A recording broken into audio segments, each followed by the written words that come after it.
हाल ही में ईरानी राष्ट्रपति सैयद इब्राहिम रईसी ने मिडिल ईस्ट के अंदर इजराइल से युद्ध की आशंका के बीच पाकिस्तान की धरती पर कदम रखा था और 22 से 24 अप्रैल के बीच अपने 3 दिवसीय दौरे को अंजाम दिया था। ईरानी राष्ट्रपति ने पाकिस्तान के दौरे पर अपनी पत्नी के साथ साथ एक उच्च स्तरीय प्रतिनिधि मंडल और एक बिजनेस डेलीगेशन को भी साथ लाया था। पाकिस्तान के इस्लामाबाद के एयरपोर्ट पर जैसे ही इब्राहिम रईसी के विमान ने लैंड की, पाकिस्तान की सरकार ने उनके लिए रेड कारपेट बिछा कर रख दिया और उनका ऐसा स्वागत किया जिसको देखकर दुनिया दंग रह गई। पाकिस्तान में शहबाज शरीफ की सरकार ने इब्राहिम रईसी की स्वागत के लिए पाकिस्तान के हाउसिंग मिनिस्टर मियां रियाज हुसैन को खुद लगाया था। पाकिस्तान की शहबाज शरीफ की सरकार ने ईरानी राष्ट्रपति सैयद इब्राहिम रईसी को लाहौर से लेकर कराची तक के बिरयानी का स्वाद चखाया था ताकि वह कश्मीर के मुद्दे पर भारत के खिलाफ कुछ बोल सके, लेकिन पाकिस्तान के हाथ कुछ नहीं लगी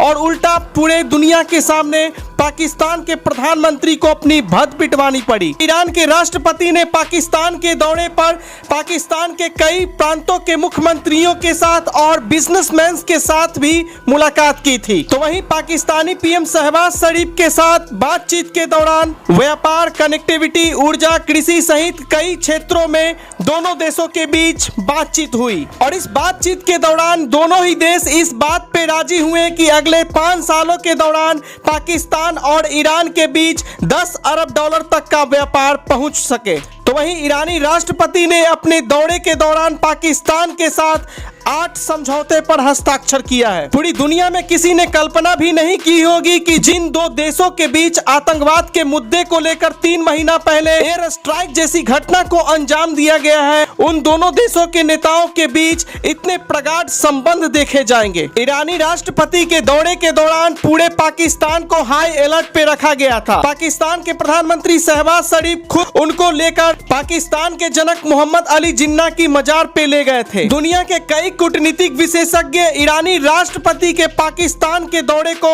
ईरान के सोची समझी रणनीति का हिस्सा बता रहे हैं और यह कह रहे हैं कि ईरान के राष्ट्रपति ने पाकिस्तान की यात्रा सिर्फ पाकिस्तान के साथ मधुर संबंध स्थापित करने के लिए किया है ताकि इजराइल और अमेरिका के साथ युद्ध की स्थिति में फंसने पर वह पाकिस्तान का साथ मांग सके। वहीं कुछ कूटनीतिक विशेषज्ञों का मानना है कि इस दोस्ती में सिर्फ ईरान का ही फायदा होने वाला है। पाकिस्तान के प्रधानमंत्री शहबाज शरीफ ने अपनी मुल्ला पॉलिसी को अपनाते हुए ईरानी राष्ट्रपति को कश्मीर के मुद्दे पर फंसाने की भरकस कोशिश की, लेकिन पाकिस्तान के प्रधानमंत्री शहबाज शरीफ शायद यह भूल गए कि वह जिस मुल्ला पॉलिसी के मदरसा छाप स्कूल में पढ़ते हैं, उस मदरसा छाप यूनिवर्सिटी का ईरान आज के समय में प्रिंसिपल बन चुका है और पूरे मिडिल ईस्ट के ऊपर अपने दबदबे को कायम कर चुका है। जो पाकिस्तान ईरानी राष्ट्रपति को कश्मीर के मुद्दे पर फंसाना चाहता था, आज वह ईरानी राष्ट्रपति के लिए रेड कारपेट बिछाकर खुद फंसता हुआ नजर आ रहा है, क्योंकि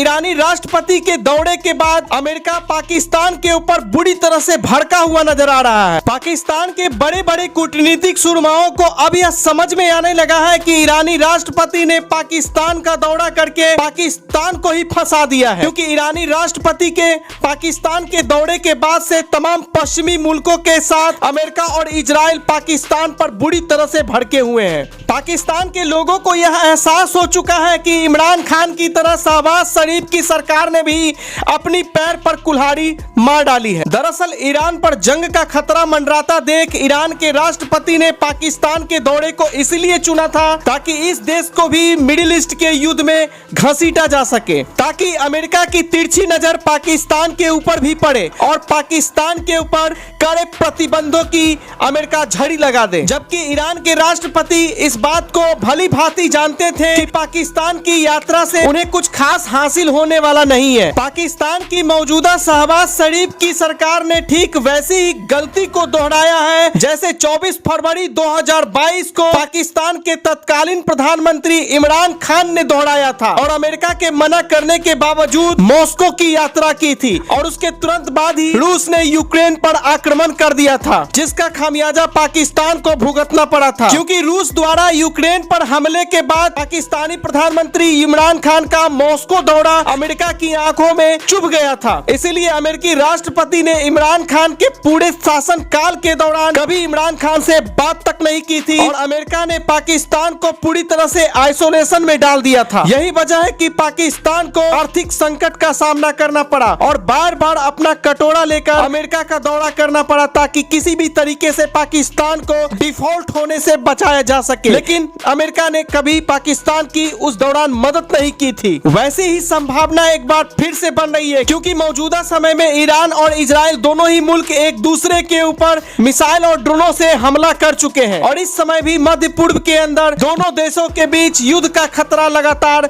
मंडराता हुआ नजर आ रहा है। ऐसे में ईरानी राष्ट्रपति का पाकिस्तान का दौरा ईरान की एक सोची समझी रणनीति का हिस्सा बताया जा रहा है, क्योंकि ईरान के बड़े बड़े कूटनीतिक जानकार इस बात को भली भांति जानते थे कि जिस इमरान खान को मात्र मॉस्को की यात्रा करने के बाद अमेरिकी राष्ट्रपति ने उनके पूरे कार्यकाल के दौरान बात नहीं की और पाकिस्तान को पूरी दुनिया में अलग थलग कर दिया था, उस पाकिस्तान को ईरान से दोस्ती करने पर अमेरिका भला कैसे छोड़ सकता है। अमेरिकी विदेश विभाग ने ईरान के राष्ट्रपति के पाकिस्तान के दौरे के दौरान ही पाकिस्तान को धमकी भरे लफ्जों में साफ कह दिया था कि अगर पाकिस्तान किसी भी तरीके का ईरान के साथ व्यापारिक समझौता करता है और व्यापारिक संबंध को स्थापित करता है तो उसे अमेरिका के प्रतिबंधों के लिए पूरी तरह से तैयार रहना चाहिए। अमेरिका के विदेश विभाग के प्रवक्ता ने पाकिस्तान को यह भी समझाने की कोशिश की है कि अमेरिका पाकिस्तान का सबसे बड़ा निर्यात बाजार है और इसे पाकिस्तान की सरकार भूलने की कोशिश भी ना करे, और अगर पाकिस्तान ने गलती से भी ईरान के साथ जाने की कोशिश की तो पाकिस्तान के हाथ से अमेरिका जैसे मुल्क का एक बड़ा बाजार निकल जाएगा और साथ में अंतरराष्ट्रीय वित्तीय संस्थाओं से जब मदद लेने की जरूरत पड़ेगी तो अमेरिका उस समय भी पाकिस्तान के ऊपर से अपना हाथ खींच लेगा। और दुनिया जानती है कि अंतरराष्ट्रीय वित्तीय संस्थाओं पर अमेरिका का कितना प्रभाव है। जब से अमेरिकी सरकार ने पाकिस्तान की शहबाज शरीफ की सरकार को धमकी भरे लफ्जों में समझाया है, पाकिस्तानी सरकार के हाथ पांव फूले हुए नजर आ रहे हैं। यही वजह है कि ईरानी राष्ट्रपति के दौरे के दौरान पाकिस्तान की सरकार ने गैस पाइपलाइन के डील को आगे न बढ़ाने में ही अपनी भलाई समझी। आपकी जानकारी के लिए आपको बता दें कि पाकिस्तान के बलूचिस्तान प्रांत की सीमा ईरान के बॉर्डर के साथ लगती है और यहीं पर बलोच लिबरेशन आर्मी एक्टिव रहती है। पाकिस्तान के अंदर जब यह बलोच लिबरेशन आर्मी हमला करती है तो पाकिस्तान की सरकार इसका आरोप सीधे ईरान की सरकार पर मढ़ देती है कि बलोच लिबरेशन आर्मी को पाल पोस कर ईरान की सरकार ही बड़ी कर रही है। तो वहीं दूसरी तरफ जब जैश अल अदल ईरान की सीमा के अंदर घुसकर हमला करती है तो ईरान की सरकार इसका आरोप पाकिस्तान के ऊपर लगाती है कि जैश अल अदल को खाद पानी देने का काम पाकिस्तान की सेना करती है। इन्हीं दोनों आतंकवादी संगठनों की वजह से हमेशा से ही ईरान और पाकिस्तान के बीच विवाद पैदा हो जाता है। यही वजह है कि दोनों देशों ने आतंकवाद को मिटाने के लिए खुफिया सूचनाओं का आदान प्रदान करने के साथ आतंकवादी खतरे से निपटने के लिए एक टास्क फोर्स का गठन करेंगे। ईरानी राष्ट्रपति के पाकिस्तान के दौरे के दौरान दोनों ही मुल्कों ने अब यह तय किया है कि दोनों ही मुल्क अपने अपने देश के जेल में बंद एक दूसरे के नागरिकों को रिहा कर देंगे और पाकिस्तान ईरान सीमा पर मादक पदार्थों की तस्करी को रोकने के लिए एक साथ मिलकर काम करेंगे। पाकिस्तान की सरकार ईरान की सरकार के साथ गैस पाइपलाइन डील पर आगे बढ़ना तो चाहती है, लेकिन उसे अमेरिकी डंडे का भय हमेशा सताता रहता है, क्योंकि मौजूदा समय में पाकिस्तान पूरी तरह से अमेरिका के कर्ज में भी डूबा हुआ है। ऐसे में वह अपने ऊपर अमेरिकी प्रतिबंधों को झेलने का जोखिम नहीं उठाना चाहता है।